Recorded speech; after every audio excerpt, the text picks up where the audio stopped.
Bom, eu acho que estamos prontos aqui.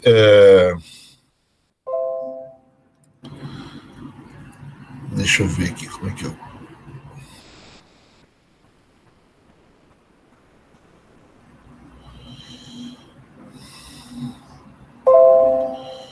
Não está dando certo aqui. Peraí, tinha que fazer alguma coisa errada.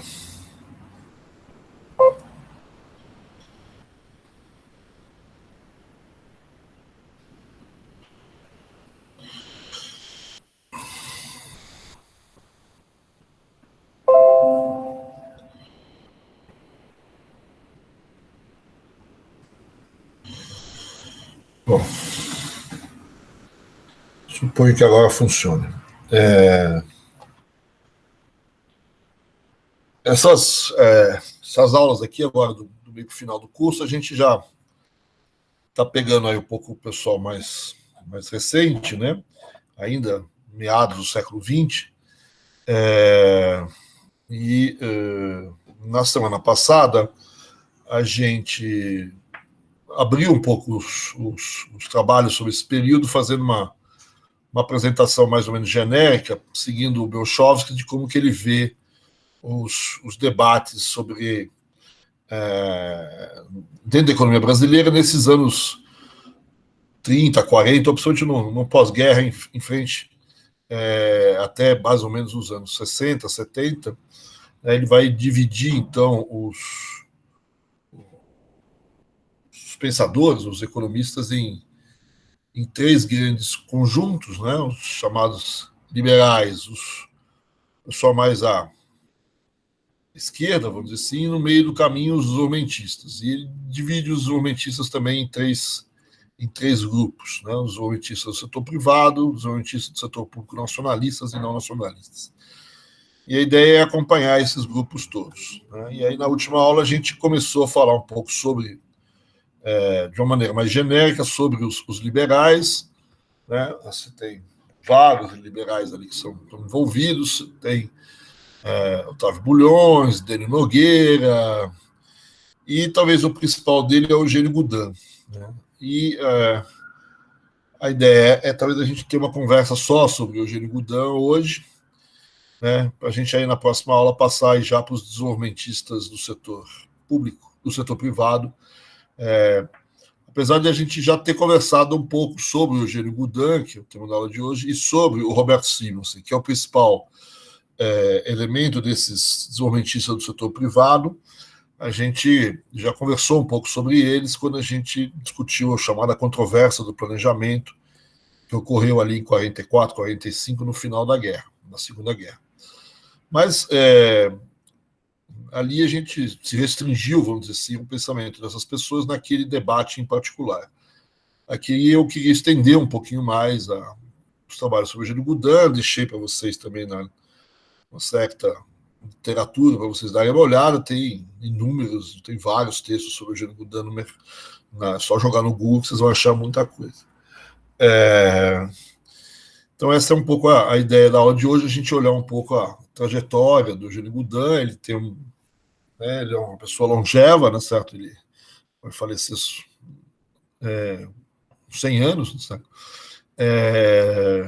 Ele é formado em engenharia pela Politécnica do Rio de Janeiro, e ele sempre se meteu aí com questões econômicas, mesmo como politécnico engenheiro. Ele sempre está metido com questões econômicas. Mas enquanto engenheiro, e depois também com uma espécie de um engenheiro economista, já que não existia muitos economistas nessa época, no sentido pleno da palavra, né? Não tem formação, como a gente já viu.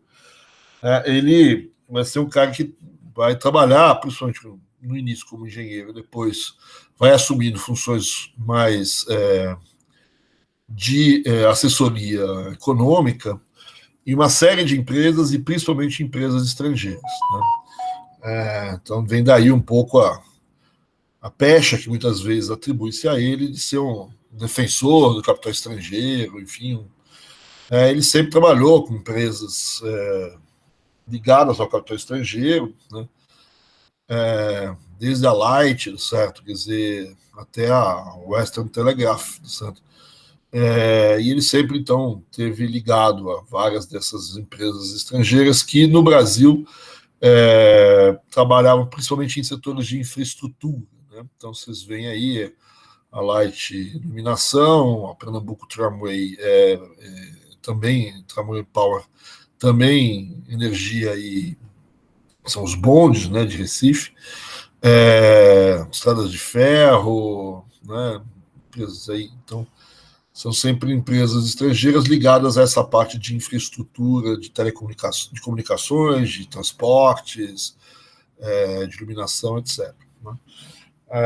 Então, ao mesmo tempo que a gente está conversando sobre um pouco as atribuições dele, principalmente no início, bom, até mais ou menos meados dos anos 50, depois ele se dedica só a Getúlio Vargas, certo? Ao magistério e fica mais na fundação. Mas, principalmente no início da carreira, ele sempre esteve muito ligado. E depois também, mesmo ligado à fundação, certo? A Fundação Getúlio Vargas e a outras instituições, ele fazia parte de vários conselhos de administração, esse tipo de coisa. Então, ele tem essa ligação com o setor empresarial de maneira forte, né? E também ele tem, então, também uma ligação com o setor acadêmico, né? Ele vai ser um dos fundadores da Faculdade de Ciências Econômicas da Universidade do Brasil, certo? Que vai dar origem, anos depois, à Federal do Rio, né? E ali vai trabalhar durante muito tempo, certo? Como professor de economia ali, nessa instituição nova que era um marco importante, né? Dado a montagem que ele teve, a importância que ele teve na montagem dos cursos ali da Faculdade de Ciências Econômicas e Administrativas da Universidade do Brasil, depois ele foi chamado pelo Capanema, né? O Capanema talvez um dos maiores ministros da educação da história do país, certo? Quer dizer, ele vai ser chamado para fazer, vamos dizer assim, a institucionalização definitiva dos cursos de economia no Brasil, por regulação, né, do Ministério da Educação, né? Então, ele tem uma importância grande na formação das faculdades no seu início. Tanto participa de uma das grandes, né, as duas maiores vão ser sempre depois, né, a do Rio e a de São Paulo, e ele vai participar também da GV, certo? Da Getúlio Vargas, que, quando do início é uma fundação para a formação de servidores públicos, né? Tinha esse objetivo inicial, mas ao longo do tempo a AGV vai se tornando a AGV de hoje, certo? Ela vai se alterando, certo? A parte de formação de quadros da administração pública vai sendo cada vez uma parte talvez menor, inclusive dentro da Fundação Getúlio Vargas, e ele vai crescer na Fundação Getúlio Vargas da mesma maneira que a própria Fundação Getúlio Vargas vai crescer. E dentro da Fundação Getúlio Vargas a Fundação no começo ela não tinha cursos de graduação em economia, nada disso, certo? Mas ela tem a Escola de Pós-Graduação, a IPGE, e o Instituto Brasileiro de Economia, que é um centro de pesquisas, vamos dizer assim, né? Que ele também vai ser, de alguma maneira, responsável pela criação. Então, ele vai transitar muito nessa área acadêmica, no início aí que seria a antiga Federal do Rio, depois ele migra para Getúlio Vargas. Então ele tem esses dois lados acadêmicos, esses dois lados, e tem o lado, como eu disse, nesse período, né, entre os anos aí 30, 50, 60, a maior parte das discussões econômicas se dão dentro do próprio governo, né, dentro de várias instituições do governo, que essas pessoas todas participam. Né, essas pessoas todas participam de uma forma ou de outra. Sabe? E ele tem também, então, uma participação, apesar de não ser funcionário público, etc., no sentido pleno da palavra, talvez a gente vai ver outros aqui que são, mas ele sempre foi convidado, assim como, por exemplo, o Roberto Simons, que a gente já viu no debate que os dois tiveram, a participar dessas comissões, dessas instituições como conselheiro, etc. Né? Então, a gente viu em alguma aula anterior, certo, que ele era da Comissão de Planejamento Econômico do Conselho de Segurança Nacional, quando ele tem o debate com Roberto Simonsen, né? Ele já tinha sido também ali do Conselho Técnico, ou ele ainda era, não me lembro, certo? Mas do Conselho Técnico de Economia e Finanças, que é um outro conselho importante, né? E da CAMOB, né? A CAMOB é a Carteira de Mobilização, uma coisa mais ligada à política monetária. Enfim, ele participa já nos anos 40, nos anos 30, 40, de várias dessas comissões, né, onde ele teve, então, aquele debate que a gente viu com o Simonsen, que defendia ali uma maior participação do Estado num processo de industrialização, e o Goudin se mostrou um certo crítico dessas medidas do Simonsen, um crítico do protecionismo, pediu para as pessoas tomarem cuidado com a questão inflacionária, com a questão do... ele imaginava que a proposta do Simonsen tinha impactos inflacionários mais do que qualquer outro tipo de coisa. Né? E era, então, um crítico das medidas de proteção, defendia a entrada de capital estrangeiro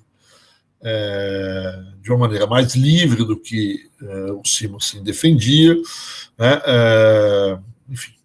Então, esses debates a gente, de alguma maneira, viu. Depois desse debate, ainda naquele mesmo momento que ele participa do debate, ele vai participar também da conferência de Bretton Woods, né? Ele é um dos delegados brasileiros da conferência de Bretton Woods, ele escolhido direto aí pelo ministro, certo, para participar da delegação junto com ele, né? E lá em Bretton Woods, enfim, vocês conhecem a história, né? Foi ali que se acordou a formação do Fundo Monetário e parte do BID. Ele depois vai ser um dos representantes do próprio governo brasileiro, isso já no segundo governo Vargas, junto ao FMI e ao BID, ao BID não, ao BIRD, né, ao Banco Mundial, né, ele vai ser representante durante um período de tempo nessas duas instituições. Apesar dessa participação toda junto ao governo, certo? Quer dizer, principalmente ao governo Getúlio, né, e depois, de certa forma, ele ter influenciado muito o governo Dutra, né, nesse período mais democrático, aí, depois da Segunda Guerra Mundial, ele sempre esteve muito ligado ao UDN. Eu não tenho certeza se ele chegou a ser filiado ao UDN, que era o partido de oposição aos governos de então, né? O governo Dutra, o segundo governo Vargas, o governo Juscelino, eles eram... O UDN era um partido de oposição, o Goudin, ele, de certa maneira, apoia bastante a UDN, ele é assim, um dos técnicos que a UDN coloca na sua carteira, vamos dizer assim. Né? Então ele vai ser um crítico aí dos governos, vamos dizer assim, mais ligados ao Getúlio Vargas, os governos populistas, sei lá como a gente chama isso, até, vamos dizer assim, até a crise, até a ditadura militar. E ele chega nesse período, vamos dizer assim, a assumir determinadas... Chega até ele foi ministro da Fazenda no meio desse período, certo? Você teve um curto momento do tempo, não sei se vocês fizeram já a Economia Brasileira, o FEB, né? Mas quando o Getúlio Vargas se suicida, o vice do Getúlio era o Café Filho. O Café Filho era um vice que veio numa negociata que o Getúlio fez com o Adhemar de Barros, em São Paulo, e o Café Filho era, de certa forma, ligado ao Adhemar de Barros, mas com a crise institucional que se estabeleceu ali em 44, 45, o Café Filho se afasta de Getúlio Vargas e vai para a oposição ao Getúlio. Né? E quando da morte do Getúlio, o Café Filho, então, que é o vice-presidente, ele assume o governo. E ele vai montar um ministério muito ligado ao UDN. E entre esses ministros, ele vai nomear o Gudan como ministro da Fazenda. Então, o Gudan chega a ser ministro da Fazenda por um período relativamente curto, durante a gestão do Café Filho, que completa, na verdade, o mandato do Getúlio Vargas depois do seu suicídio. E o Café Filho vai ter 2 ministros da Fazenda, certo? Quer dizer, um é o Eugênio Goudin e depois o Whittaker, ele completa o ministério. O Eugênio Goudin acaba saindo, certo, do Ministério da Fazenda. Enfim, tem ele faz Professor, duas. Oi? Pois não. o Eugênio Goudin é autodidata, não é? Não, ele é formado em engenharia, ele é engenheiro, né? Não, sim, mas em economia. Assim, né, ele estudou engenharia. Na engenharia, quando ele fez, ele se forma, acho que em engenharia em 1905, 1906. Eu já tenho cursos bastante matematizados, inclusive, de economia naquele período. Mas ele tem um certo autodidatismo, tá certo? E nessas relações com o capital estrangeiro, ele vai muito para fora. Né? Ele tem muito contato com os economistas de fora, e ele mantém esse contato quando ele vai para o FMI, para o Banco Mundial, ele tem um contato bastante grande com essas pessoas. Então, eu diria que sim, ele é autodidata, mas ele tem, vamos dizer assim, tutores de alto nível, vamos dizer assim. Né? Nesses contatos que ele tem no exterior, ele tem muito contato com um cara chamado Jacob Weiner, né, que é talvez o neoclássico principal de comércio internacional nesse período. Né? Tem um outro cara chamado Habeler, que é o cara que escreve muito texto, muita coisa que ele traz sobre o Brasil, tal. Então, quando ele vem da aula, ele usa, ele traz esses caras para a sala de aula, ele traz esses textos desses caras, eles publicam às vezes. O Habeler publica muito texto assim, didático, não sei se são exatamente os manuais, do tipo do Mank, do Krugman hoje, mas talvez menores, mas alguma coisa desse tipo, certo? Quer dizer, né?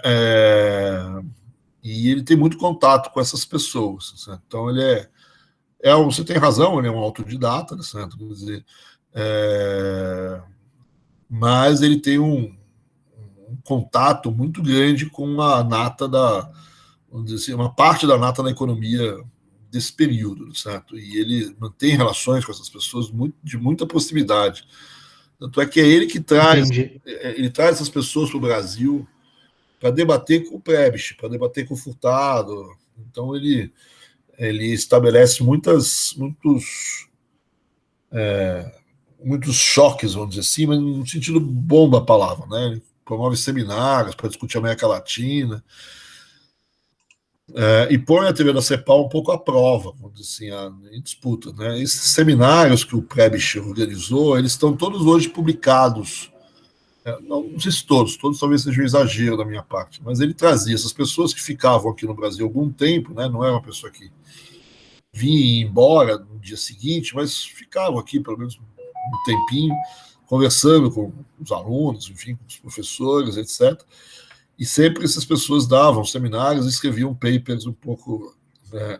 E esses papers estão publicados na Revista Brasileira de Economia, que eu acho que editava no início também. Então, ele tem um contato muito bom com essas pessoas. Né? Professor, mas pelo que eu entendo, nessa época a maior parte dos professores de economia não era formada em economia, né? Não tem formação, não tem ninguém formado em economia. O que tem alguns que vão fazer lá fora. O Roberto Campos estudou lá fora um pouco já. O Furtado estudou lá fora.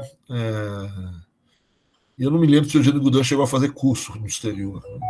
Não me lembro disso, acho que não, posso estar errado, mas provavelmente ele tem muito mais contato do que vários dos outros, certo? Quer dizer, pessoas de alto nível. Se bem que o Furtado também. O Furtado vai outra estudar coisa. com o Hugo, o John Robinson, vai estudar com muita gente importante. Quando foi que o bacharelado em economia foi criado? Primeiro? Primeiro bacharelado em economia você tem, então, as primeiras faculdades de economia, você tem algumas que são dos anos 20. Essas primeiras universidades que se chamam de economia, mas o curso ainda não está regulado, não tem muita regulamentação, mas se chama isso. As antigas aulas de comércio que ganharam eles puderam fazer o que eles chamam de terceiro grau, né, não ser mais um curso de segundo grau, mas um curso de terceiro grau, e algumas faculdades já se denominam faculdade de economia, isso já nos anos 20, né? Aí depois Mas você tem isso as no primeiras Brasil. privadas nos anos 30 mais oficiais, tá certo? E as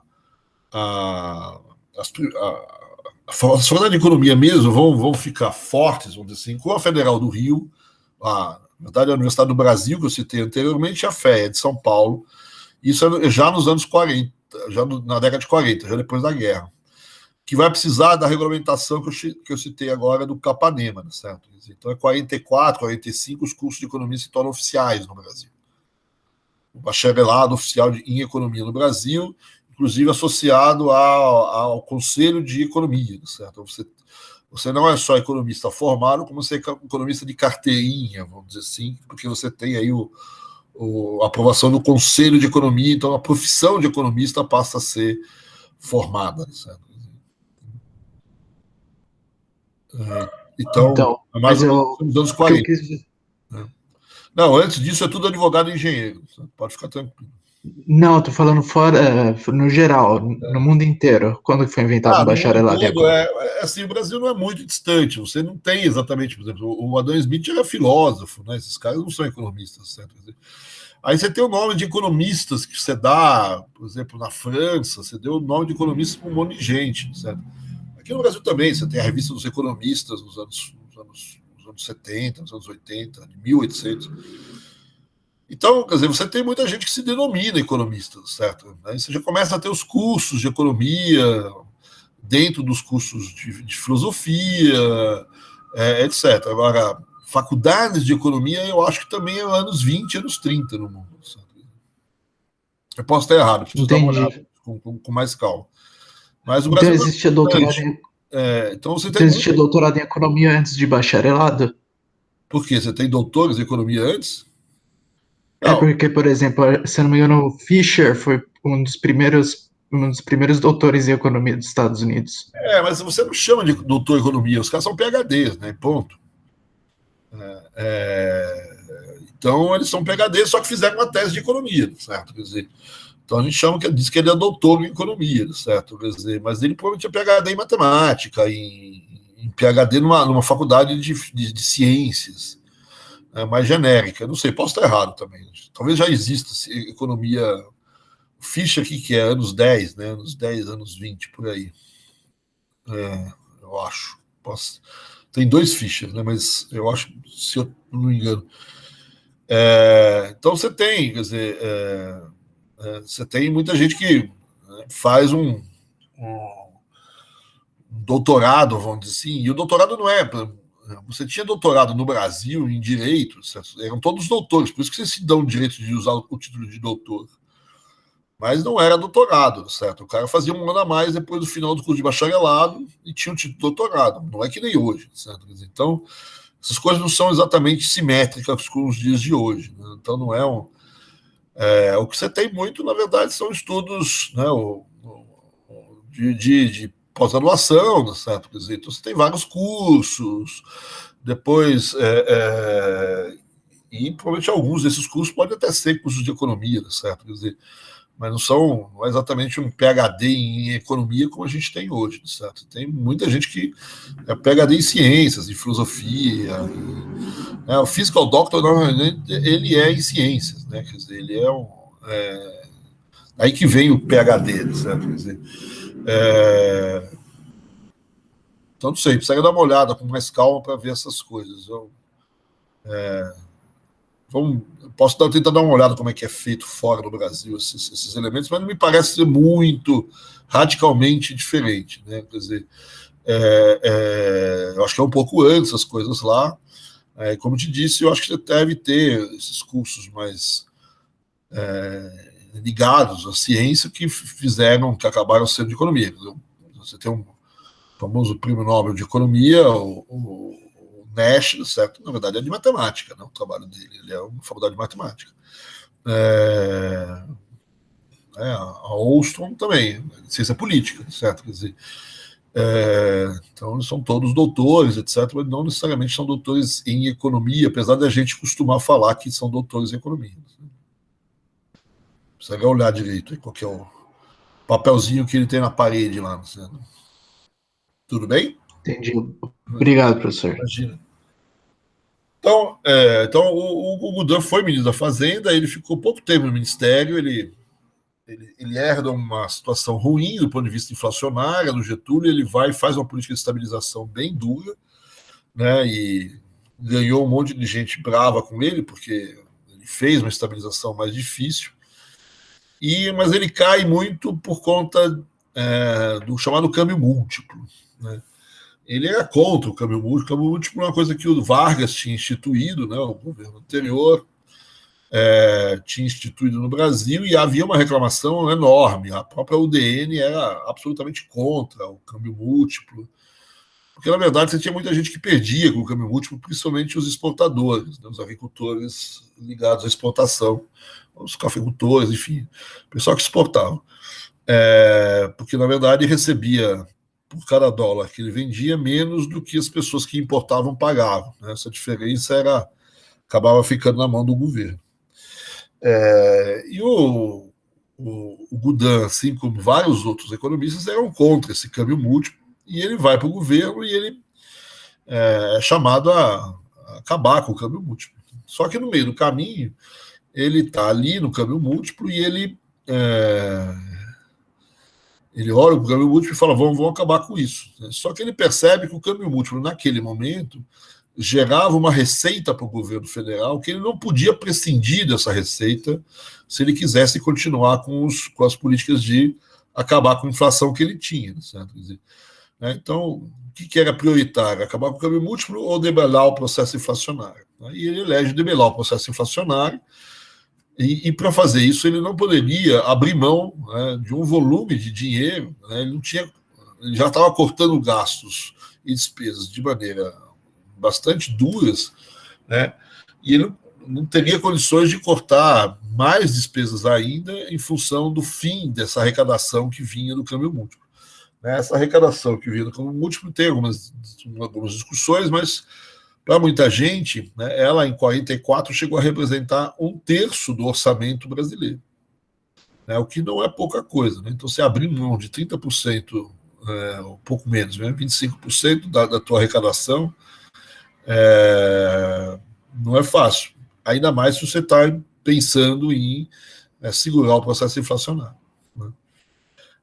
Então, ele não acaba com o câmbio múltiplo, o que deixa as pessoas muito bravas com ele, certo? Quer dizer, e aí provavelmente a pressão sobre o presidente, ou sobre o vice-presidente, que é presidente, é muito grande, e ele acaba não se mantendo no cargo. Né? Ainda uma coisa que ele faz quando ele é ministro, certo? Quer dizer, quando é ministro da Fazenda, ele cria a chamada Instrução 113 da SUMOC. É uma instrução que permitia driblar um pouco o câmbio múltiplo e fazer importação de máquinas e equipamentos sem cobertura cambial.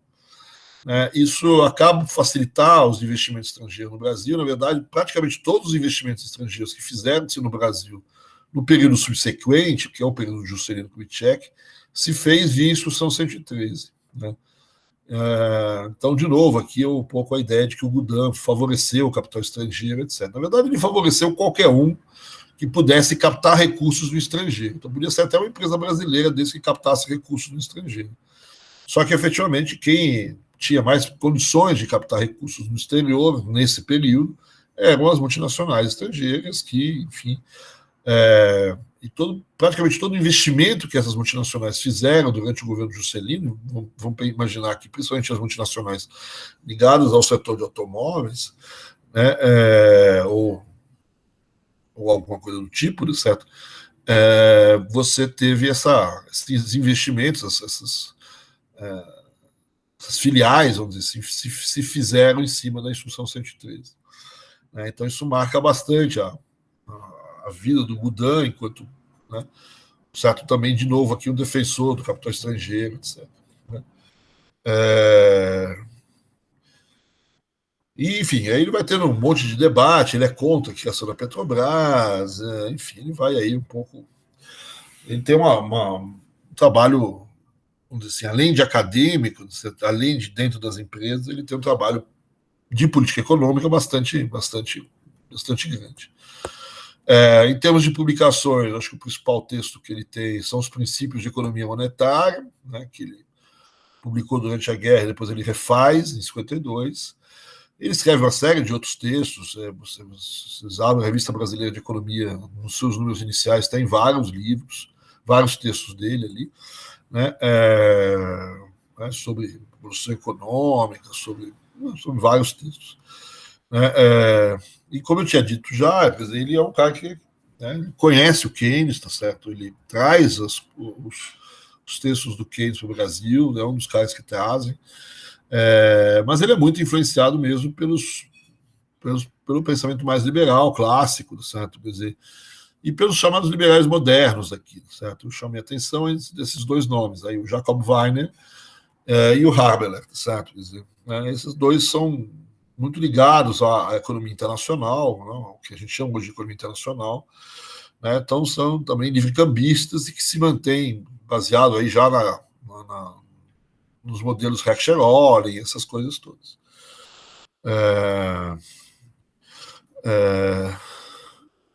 Então ele tem ele vai se formando, como você disse, né, de ponto de vista autodidata, né, com base nesses princípios liberais, principalmente, mas ele tem um pouco a presença do Keynes na vida dele, é importante, certo? Então ele vai aceitar certas intervenções do mercado. Então, por isso que algumas pessoas, né, o próprio Schor chama ele de um neoliberal, e aí por neo ele diz, são liberais que não são tão liberais assim, certo? Que admitem alguma intervenção, admitem falhas de mercado, admitem problemas de ciclos, etc.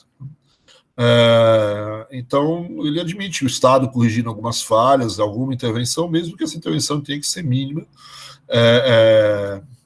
Também ele, né, no ponto de vista de inflação, ele não vai ser um cara tão ortodoxo, assim, monetarista tão forte assim, certo? Quer dizer, ele é, vamos dizer assim, uma pessoa ortodoxa, sim, certo? Quer dizer, mas ele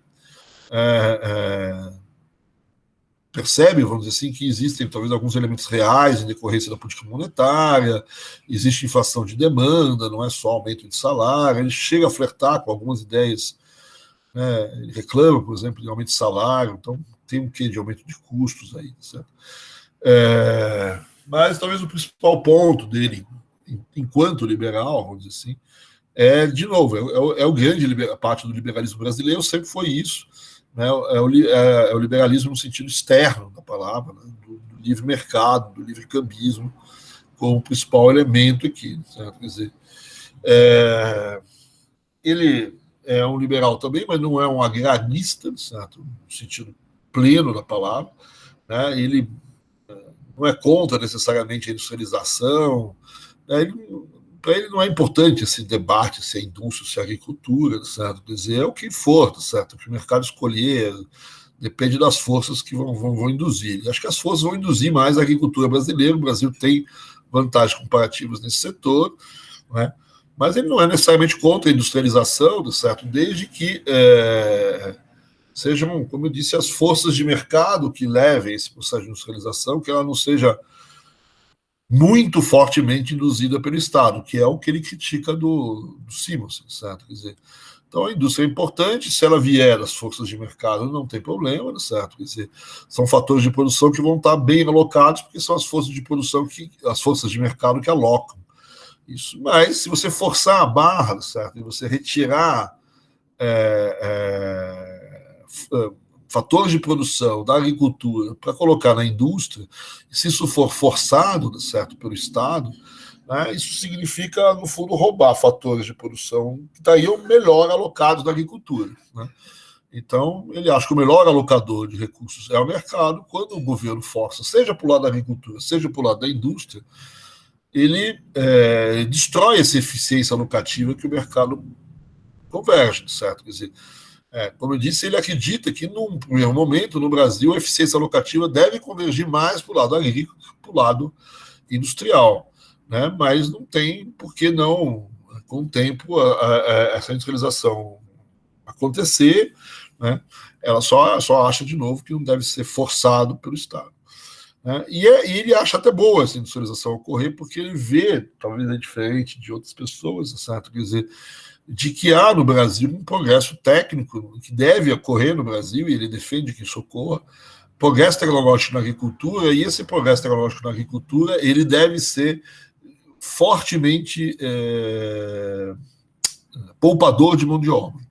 Né? Então, ele olha e fala, olha, se a agricultura progredir tecnicamente como está progredindo em outros lugares, certo? Essa agricultura brasileira ela vai acabar soltando muita mão de obra, ela vai liberar muita mão de obra, porque ela foi muito, no passado, ela foi fortemente baseada em mão de obra, né? Talvez excessivamente, inclusive. Certo? Então, se a tecnologia invadir a agricultura brasileira, como deve acontecer, essa agricultura vai soltar a mão de obra. E para isso não existir uma situação de forte desemprego, é até bom que a indústria cresça e que absorva esse excesso. Né? Então, ele vê até com um lado positivo a industrialização. Mas, de novo, isso tem que acontecer pelas forças de mercado. Quando as pessoas dizem, mas o Brasil ser um país agrícola, isso é um sinônimo do atraso, certo? Ou do subdesenvolvimento, etc. Certo? Ele não vai dizer isso, certo? Quer dizer, ele vai dizer que o atraso no Brasil, o subdesenvolvimento no Brasil é a falta de produtividade nos setores produtivos no Brasil. É isso que condiciona o atraso, não o fato de ser agrícola ou de ser industrial.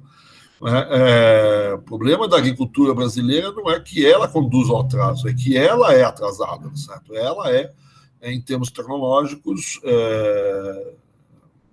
de baixa produtividade. E isso que confere o atraso, não é o fato de ser a agricultura, é de ser uma agricultura pouco desenvolvida, pouco produtiva, certo? Mas essa é uma questão importante para ele, essa questão do subdesenvolvimento, e esse debate um pouco com a CEPAL. E ele vai, como eu disse, promover vários seminários aqui, trazendo pessoas de fora, certo? Uma outra preocupação que ele tem como eu disse, a questão da mão de obra, né? Ele vê essa questão, já disse, da agricultura, mas ele também vê que o Brasil vive ali, né, um momento de expansão da população brasileira. Então, são questões diferentes, né? Mas ele acredita ainda nas velhas teorias, nas boas teorias econômicas que predominam no mercado internacional, com umas teorias que... Né, então, se a teoria neoclássica te diz que você deveria se especializar naquilo que você é mais produtivo, ou que você tem intensamente mais fatores, então é isso, certo? Quer dizer, aí ele vai discutir, então, com o Prebisch, com essas pessoas que criticam essas teorias das vantagens comparativas, ou o modelo Heck-Sherollen, essas coisas. Ele não aceita a tese da alteração dos termos de troca na CEPAL, né? Ele acha que ela não é verdade, certo? Quer dizer, se você mudar um pouco a periodicidade dos dados, botar dados mais para trás, vamos dizer assim, você vai ver talvez coisas diferentes, isso não se aplica a todos os países da América Latina, então ele tem um certo debate, certo? E ele vai fazer parte de um grupo de economistas que vai dizer que, na verdade, o problema da queda do preço do café no mercado internacional é culpa do governo, é culpa da política monetária do governo, certo? É culpa da inflação, né? Então, para ele, a sequência, certo, por que está caindo os preços do café, certo? Não tem nada a ver com as elasticidades ou qualquer coisa parecida com isso. Ele fala assim, olha, aqui é um problema brasileiro. O problema brasileiro, o Brasil tem um descontrole na sua máquina pública, certo? Isso significa emissão de moeda, essa emissão de moeda significa inflação por um lado e desvalorização de câmbio por outro. E é essa desvalorização de câmbio que leva à queda dos preços, né? Porque você pode vender, como o mercado de fato é competitivo, você desvaloriza o câmbio, certo? É como se você diminuísse o valor dos teus custos, certo? E você pode repassar isso para preço. Então, essa política inflacionária é que acaba fazendo com que os termos de troca se deteriorem. Então, é uma visão diferente da atuação dos termos de troca em relação à do Prebisch, etc. Né? Agora, tem uma coisa que ele aceita, ele fala, não, realmente a América Latina tem um problema com os seus produtos agrícolas. E o problema principal para ele é a oscilação, isso, a instabilidade.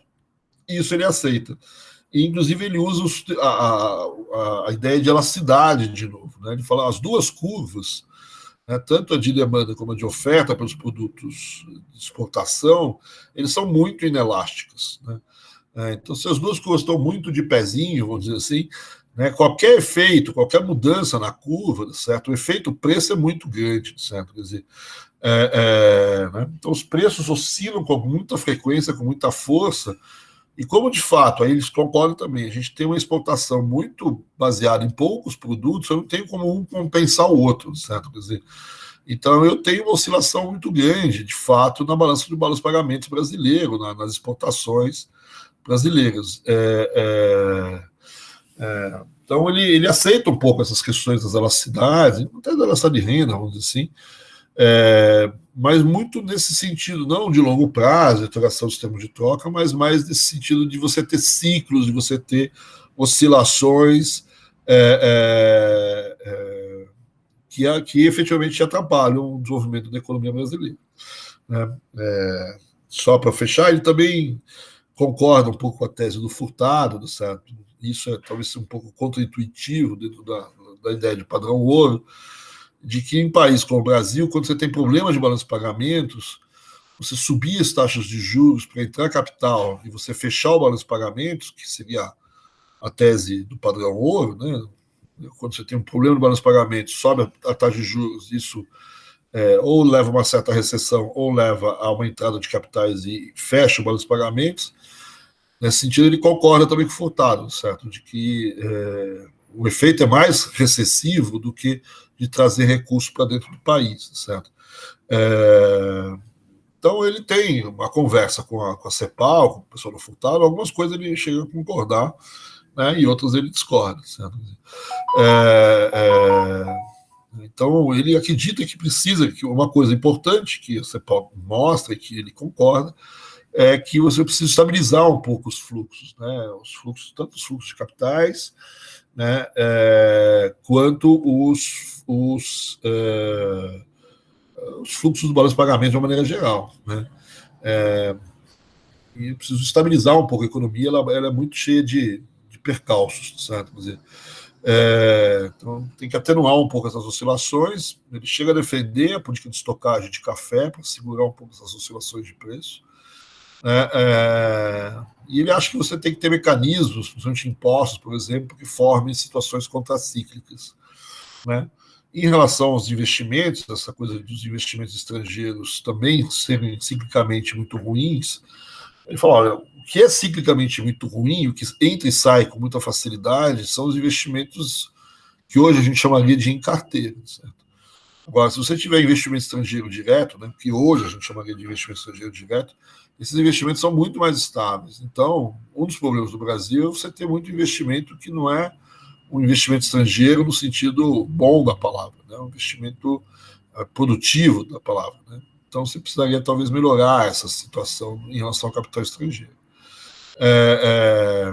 Uma outra observação que ele concorda, certo, é que o fato de você estar com uma concentração muito grande em poucos produtos de exportação, essas oscilações são fortes.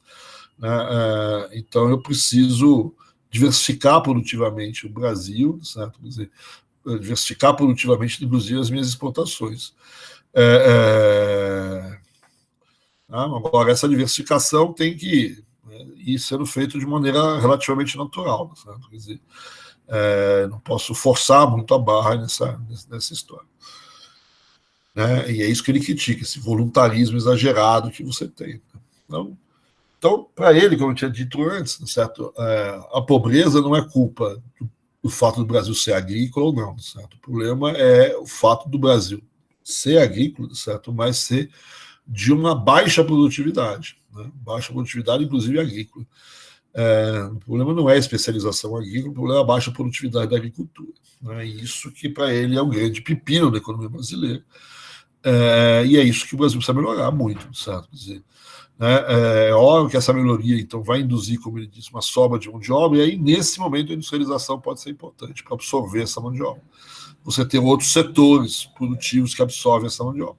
Pode ser, inclusive, agrícolas, mas também setor industrial.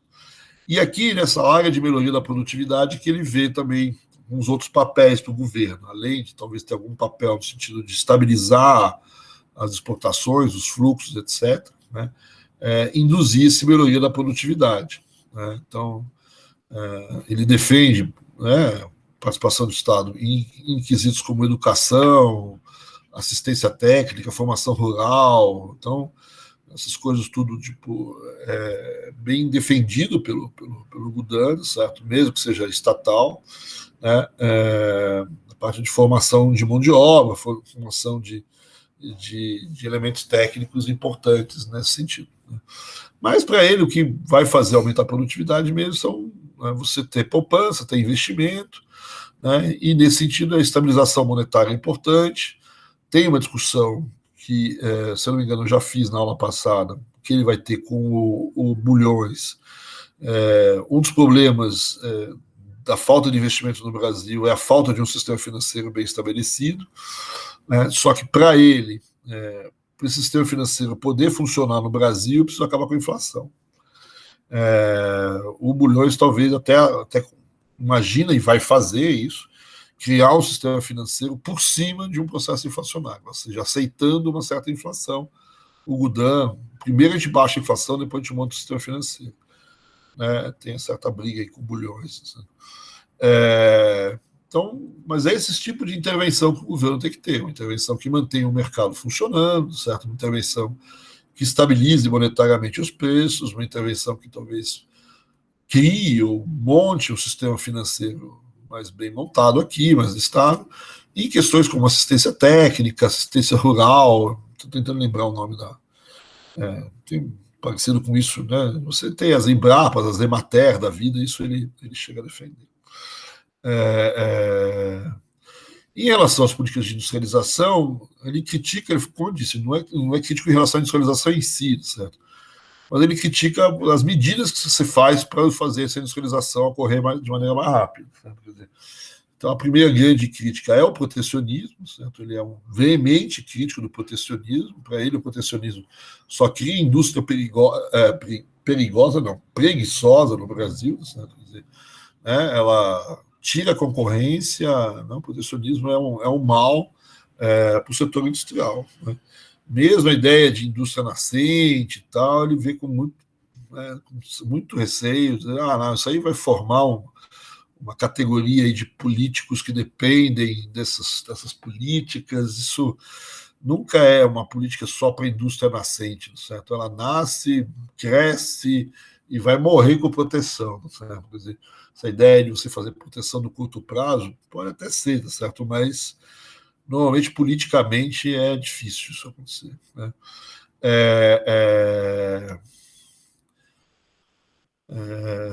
Enfim, as vantagens da industrialização ele não vê com... ele gera externalidade sobre os setores,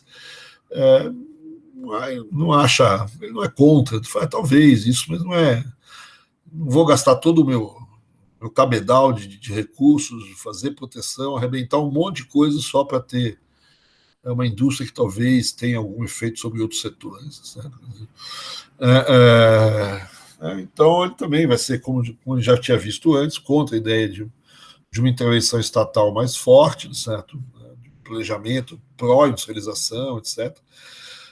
E aí ele vai ser contra um pouco, ele vai estar na mesma toada do grande debate que você tem aqui, certo? Logo depois da guerra, né? Você tem enormes debates em torno da ideia de planejamento, né? Os liberais contra os planejadores, né? O famoso debate Land-Mises ou Land-Dobbs-Robbins, né? No Brasil também tem um debate com o Prebisch, com a CEPAL, certo? Em torno da questão do planejamento. Ele diz que por mais que o Estado tenha a capacidade de luneta, certo? De tentar olhar para frente, certo? Né? Nada é melhor do que o mercado, certo? Para ver para onde as coisas devem ir, certo? Então ele vai ser um defensor a la Robbins, etc. E, por outro lado, o excesso de intervenção ele gera problemas, certo? Quer dizer, ele gera ineficiências, ele gera problemas de monetários, fiscais, enfim, gera desequilíbrios monetários fiscais, né? E fala, olha, tudo bem, tem falhas de mercado, eu acho que o Estado tem que intervir, mas não esqueça que isso não é um termo comum, né? Não se usava esse termo, certo? Mas, na verdade, o governo também tem os seus problemas, certo? Né? Depois vai aparecer as chamadas falhas de governo de maneira mais forte na literatura, mas ele já antecipa muitas dessas. Né?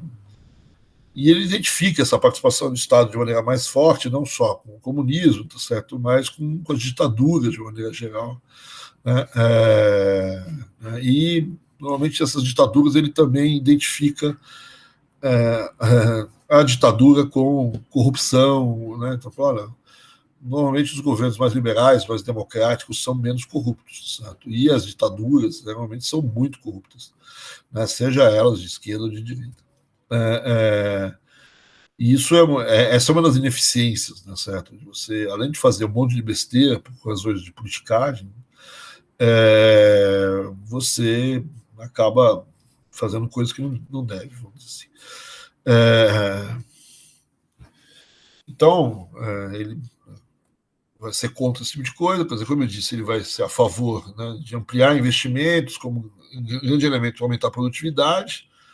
Para isso, eu já disse, ele precisa montar um sistema de intermediação de longo prazo, e ele acha, né, então precisa montar um sistema financeiro. No Brasil não tem um sistema financeiro bem montado nesse período, né, tem uma lei da usura que proíbe taxas de juros acima de 12%, tem uma série de questões que dificultam o sistema de intermediação, mas para ele a principal dificuldade é a inflação, certo? E a outra coisa é que precisa aumentar o grau de poupança da economia brasileira, certo? Quer dizer, né? E para aumentar o grau de poupança, para ele é o acesso à poupança externa. Né? Então ele vai depender sempre da entrada de capital externo,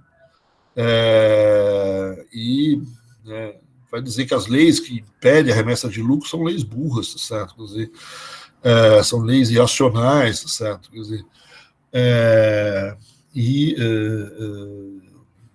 você deveria abrir para o capital externo no Brasil, né?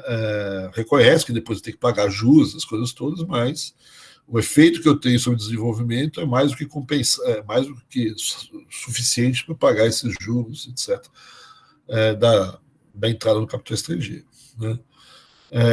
Para isso, eu preciso de certa estabilidade monetária, nos pagamentos. Né? O capital estrangeiro não gosta muito de sucessivas desvalorizações de câmbio, certo? Então, ele sempre vai ser um grande defensor dos equilíbrios aí, do balanço de pagamento, dessas coisas todas, isso é meio óbvio. Ele não gosta da tese de inflação estruturalista, certo? Apesar de reconhecer que tem algumas questões reais que de fato acontecem, né? Não sei se ele não gosta da tese estruturalista ou se ele não gosta do remédio estruturalista, certo? Porque a tese estruturalista, certo, é que você tem pontos de estrangulamento setoriais, certo? Ou seja, existem setores, vários setores, que não têm oferta suficiente. Essa falta de oferta, dada uma demanda, leva a um aumento dos preços, certo? Quer dizer,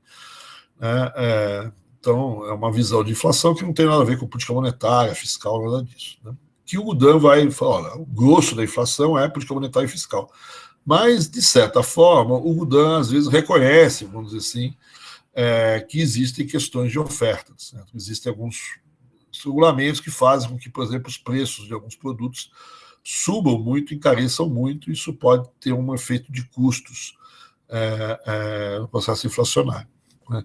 Agora, a receita, a tese estruturalista é que isso é o grosso, né, da inflação. Então, obviamente que ele também não concorda que isso é o grosso da inflação. Isso pode ter um efeito, certo? Mas não que a inflação seja explicada por isso. E ele também não concorda com a política de combate a essa inflação estruturalista, que normalmente é controles, né? Uma política de controle de preço. Né? Ele diz que a política de controle de preço, na verdade, não resolve o problema, aumenta o problema. Né? Se você vai controlar preço num determinado local, porque existe um excesso de demanda, uma falta de oferta, né? se o mercado se o governo intervém naquele setor e impede esses preços de subir, certo? Vai fazer com que pouca gente invista naquele setor, certo? Quer dizer, você não vai ter o retorno, você não vai poder. Então, ou eu controlo a demanda, certo? Quer dizer, o excesso, certo, da demanda que eu tenho naquele setor, certo? Quer dizer, ou, na verdade, é o contrário, né? Eu tenho que liberar a oferta daquele setor para a oferta aumentar, e não controlar os preços, que seria contraproducente do ponto de vista de aumentar a oferta. E ele reconhece que a inflação é um dos problemas graves da economia brasileira, certo? Que gera uma série de problemas, inclusive, vou dizer assim, um certo uma certa má aplicação da pouca poupança que o Brasil tem, certo? Quer dizer, então ele fala, olha, uma parte dos lucros dessa economia eles procuram ser investidos, vou chamar assim, né? Em alguns ativos, certo? Que no fundo são ativos que tendem a proteger a pessoa da inflação, mas são ativos que muitas vezes são improdutivos, onde que tem um retorno social muito baixo. Então, essa mania que a gente tem no Brasil de investir em imóveis, em terras, etc., era muito forte nessa época. Né? Ele falou, olha, isso inibe, por exemplo, a formação de um mercado acionário, de um mercado financeiro mais pungente, certo? Ele falou, mas eu entendo, certo? Quer dizer, você vai no mercado acionário, no mercado financeiro, ele é muito incipiente, ele é muito arriscado, e não tem grandes mecanismos de proteção à inflação. Normalmente eu tendo a perder justamente nesses mercados. Então eu vou para esses ativos reais, certo? Eu vou no lugar de. Tem imóvel, tudo bem, é importante você fazer com a construção civil andar, tal, mas ele falou, talvez teria investimentos mais produtivos do que investir em terras, que eu deixo ela sem fazer nada. Então, essa vai ser uma crítica que não é só dos liberais, essa é uma crítica muito grande no Brasil, certo? Essa ideia de você desperdiçar um pouco a poupança. O Gudlan não faz a crítica, mas muita gente faz a crítica em bens de luxo, ou seja, ter uma poupança pequena, você gasta muito do seu dinheiro em bens de luxo, não? Você desperdiça o seu dinheiro. Né? Essa é uma coisa dos ricos brasileiros, tem a questão de ostentação, tem uma certa questão, mas também que como você não tem um mercado financeiro muito bem armado, etc., é melhor comprar uma lancha, certo, do que aplicar o recurso em algum outro lugar, certo? Talvez a lancha não seja o caso, mas comprar uma terra, comprar um imóvel, certo? Você tende a não perder muito dos recursos, você vende, eles valorizam esses produtos, mas é um investimento cujo retorno, em termos econômicos, é baixo. Então ele vai ter uma crítica que tem muita gente que fala isso, inclusive entre os estruturalistas. Professor, pois não. Só tentando pensar um pouco a economia aqui, você estava explicando por que a inflação leva a má alocação de recursos, e uma das coisas que eu pensei o produtor está recebendo o sinal errado também, né? Porque o preço do produto está subindo por conta de moeda, eventualmente, e ele vai produzir aquilo. Então, justamente os preços que ele deveria produzir, principalmente quando você tem os estruturalistas no poder, eles estão controlados. Então, os preços aonde se subisse, você seria atraído para aplicar, eles não estão subindo. Né? Então, você está aplicando no lugar errado. Beleza, entendi. Obrigado. Então, para terminar aqui, a questão da distribuição de renda, certo? Renda como é que ele se posiciona em relação à distribuição de renda? Ele não fala muito sobre isso, certo? Ele não tem. Aliás, falando em distribuição de renda, faleceu semana retrasada, se eu não me engano, foi semana passada. Talvez uma das principais pessoas sobre distribuição de renda no Brasil, daquele debate que a gente vai ver ainda nos anos 70, que é o Langoni. Eu deveria ter postado alguma coisa no e-mail de vocês aí,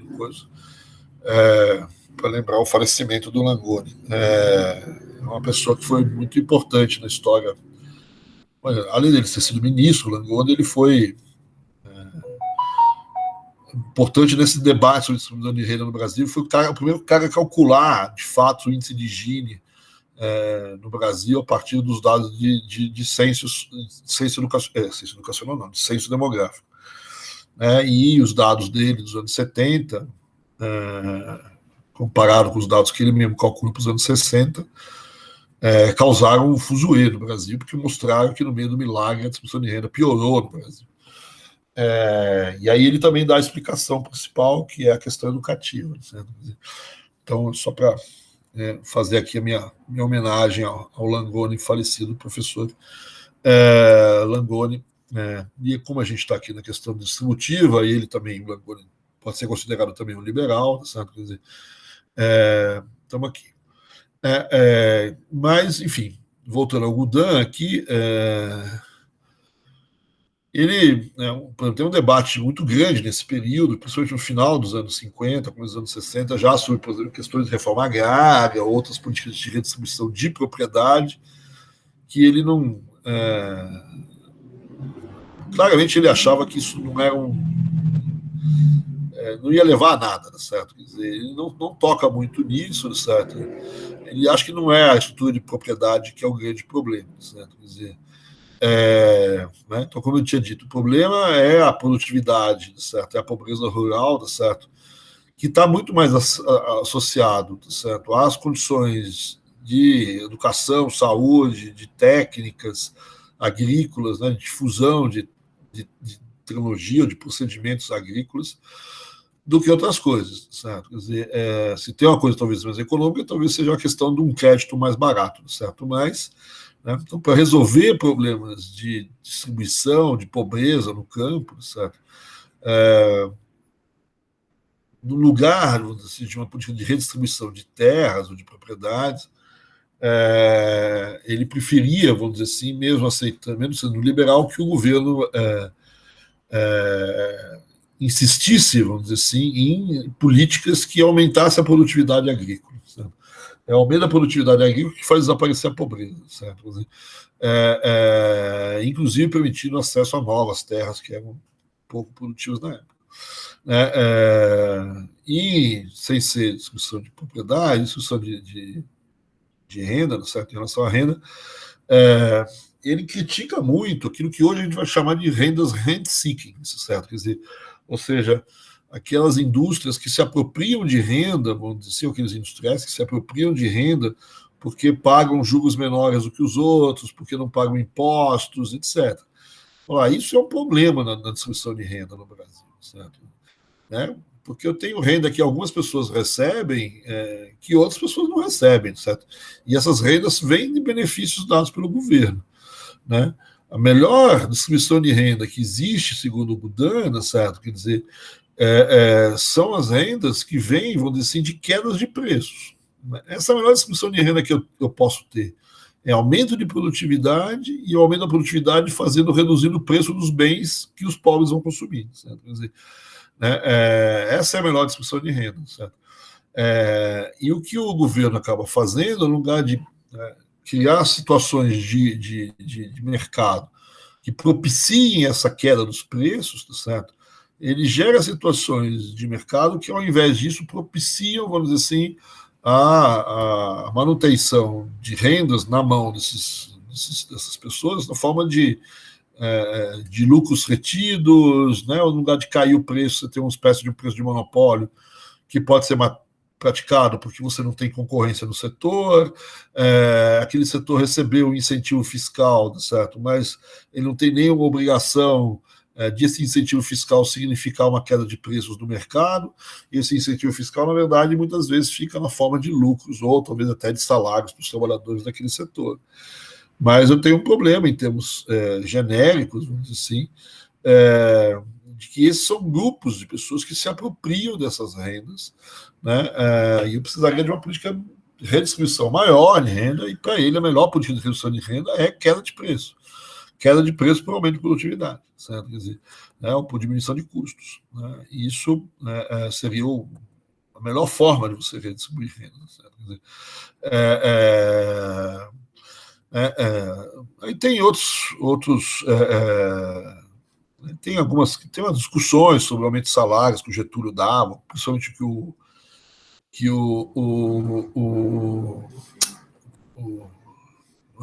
é que é o nome dele? João Goulart dava. Né? E ele, muitas vezes, ele reclamava, dizendo que os aumentos de salários estavam acima da produtividade, o que gerava custos, tá certo? Então, aí, talvez até uma ideia de inflação um pouquinho diferente, né? Uma inflação de custos aí por causa de salários.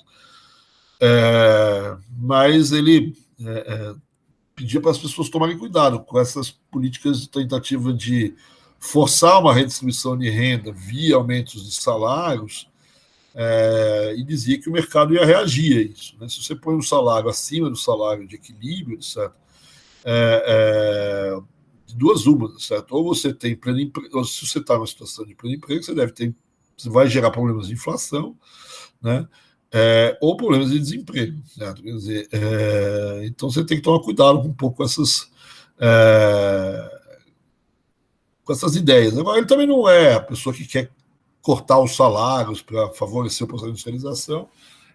Ele defende os salários na altura da produtividade, como está em qualquer livro de macro, de micro. E sempre faz o alerta, certo? Que, por mais que nessa época todo mundo tenha problemas com inflação, os trabalhadores têm mais problemas porque têm menos condições de defender, certo? Então, os próprios trabalhadores deveriam estar preocupados com essas políticas que acabam levando o processo inflacionário. Então, essas são um pouco as ideias do Gudano, certo? Tem pergunta se ele é a favor ou não da teoria do bolo, certo? Quer dizer, na verdade, ele nunca disse nada sobre isso, certo? Nunca se expressou na teoria do bolo, mas essa é uma teoria de Kuznets, certo? Quer dizer, é uma coisa empírica, certo? De que muita gente não é que quer dizer que você tem que fazer isso acontece normalmente, ou seja, concentra a economia para o bolo crescer, certo? Quer dizer, na verdade, à medida que o crescimento vai acontecer, nos primeiros momentos você tem uma certa concentração de renda e no momento seguinte é que você desconcentra. Essa é a chamada curva de Kuznets, que muita gente acabou falando, o próprio Delfim falava, certo? Quer dizer, mas nunca você vê as pessoas dizendo que isso tinha que ser feito, certo? Quer dizer, talvez o Delfim tenha dito, certo? Mas o Gudin não. Né? Eu digo talvez o Delfim tenha dito porque ele mesmo disse que nunca disse que era melhor concentrar a renda para depois o Brasil crescer e depois desconcentrar essa renda, certo? Mas as pessoas acusam os liberais brasileiros de terem essa ideia, né? E eu nunca achei nada parecido com isso no Gudin, nesse sentido, certo? De você fazer uma política proposital de concentração de renda para aumentar a poupança e para aumentar o crescimento econômico, para depois você ter um crescimento maior e talvez redistribuir renda, certo? Que é uma discussão que tem muito forte sempre na economia brasileira, se os liberais disseram isso ou não disseram isso no Brasil. Então, isso é um pouco do nosso amigo aqui, Gudin, certo? Hoje foi até meio um pouco as ideias principais dele aqui, certo? Como eu disse, ele debateu muito com os estruturalistas, com o CEPAL, algumas coisas ele concorda, outras coisas que não, né? Ele é um liberal, mas é um liberal que defende intervenções estatais em vários lugares, certo? Quer dizer, e ele tem duas ou três obsessões na cabeça, certo? Quer dizer, a primeira obsessão é o aumento de produtividade, a segunda é a queda da inflação, certo? Quer dizer, essas são obsessões importantes na história dele, certo? E aí, talvez tenha uma terceira obsessão aí, que é o livre mercado, né? O livre mercado internacional, né? O fim da proteção, deixar os fluxos de capitais, os fluxos de comércio liberados para você entrar e sair aí dos países, né? Então, essas são um pouco as obsessões gudanianas, né, certo? Quer dizer,